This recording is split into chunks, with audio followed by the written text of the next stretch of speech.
This is TechCrunch.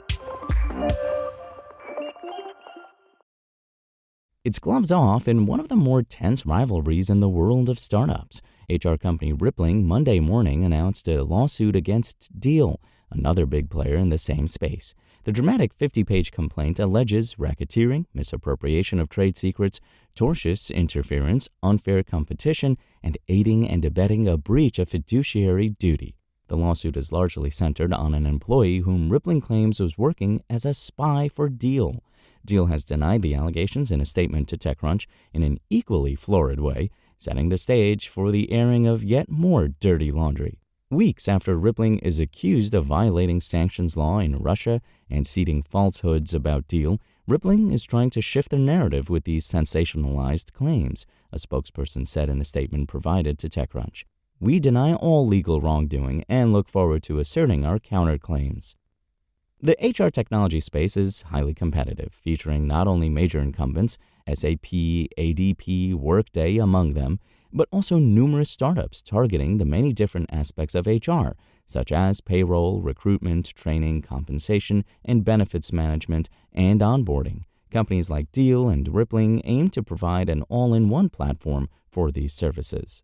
When the going is good and the economy is on an upswing, such as during the pandemic when organizations scrambled for better tools to hire, fire, and manage people across disparate locations, the crowded market is less of an issue. But the love-in ends when times get tougher, especially when two companies are as close in size as Rippling and Deel and target the same customers. One indicator of how directly these two are competing, Rippling's valuation is just over $13 billion. Deel was last valued at more than $12 billion. Tensions between Deel and Rippling began playing out publicly well before this lawsuit.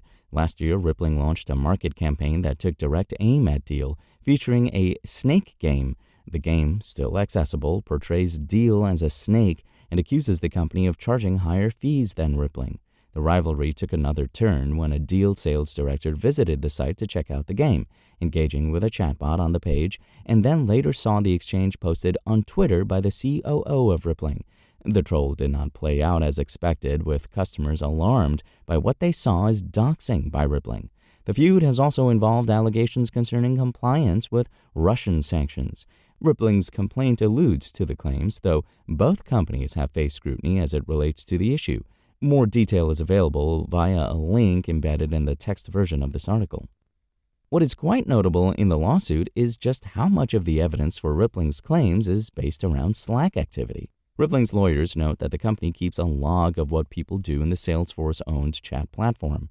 Rippling employees' Slack activity is logged, it notes, meaning every time a user views a document through Slack, accesses a Slack channel, sends a message, or conducts searches on Slack, that activity and the associated user is recorded in a log file.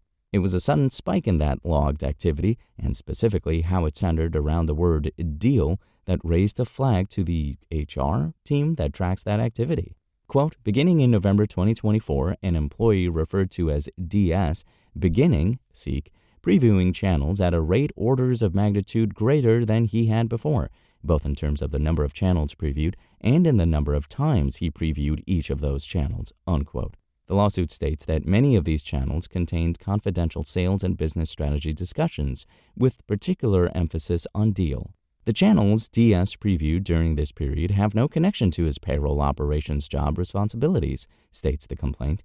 What they do relate to, however, are all aspects of Rippling's business development, sales, and customer retention strategies, the most sensitive of the company's sales and marketing trade secrets and confidential business information, with a particular emphasis on a single competitor, Deel.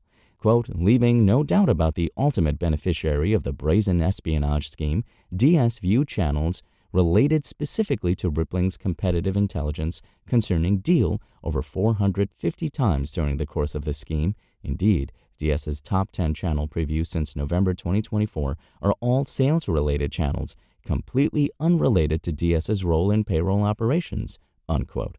The lawyers allege the employee also read and downloaded related exchanges and documents in those channels and worked on helping try to poach people from Rippling. According to the lawsuit, Rippling set up a honeypot to prove out its suspicions. The company created a fake Slack channel, then shared its name, along with the suggestion that it featured embarrassing details about Deel, with key Deel execs. It then sat back to see if DS searched for it. The execs included Deel's chairman, chief financial officer, and general counsel, Philippe Bouaziz, Deel's head of U.S. legal, Spyros Komis, and Deel's outside counsel. The Rippling employee did, claims the lawsuit.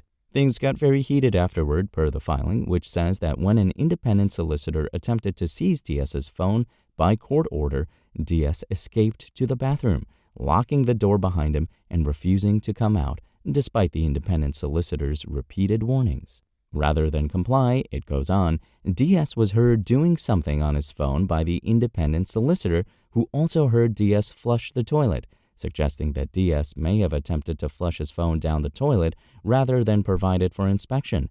It did not recover the phone later. Eventually, DS left the bathroom, says the complaint, and when confronted one more time with the threat that he was violating a court order, said, "I'm willing to take that risk."